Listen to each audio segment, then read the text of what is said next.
وحلقة صلاة الصبح ee magaalada Muqdisho waxa wali socda howlgalka ciidamada dawladda Soomaaliya ay ku doonayaan in ay soo afjaraan weerarkii iyo xalay al-shabaab ay ku qaadeen hotel Xayaat ee magaalada Muqdisho weerarkan oo ku bilowday qaraxyo waxa xigay kooxo hubeysan oo gudaha u galay hotelka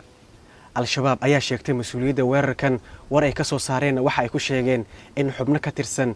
dagaalyahanadooda ay gudaha u galeen hotel Xayaat ee magaalada Muqdisho isla markaana ay wadaan toogashada dadka ku sugan hotelka Xayaat hotel Xayaat waa hotel ay joogteeyaan xubno ka tirsan dawladda federaalka Soomaaliya iyo sidoo kale bulshada magaalada Muqdisho howlgalkan waxa uu soo bilowday xalay salaada maqrib kadib xilligan oo ah salaada subaxna waa uu socdaa lamana ogo xilliga rasmiga ah ay soo gabagabeyn doonaan ciidamada dawladda Soomaaliya wixii warar ku saabsan weerarkan kala soco barta Facebook ee telefishinka Universal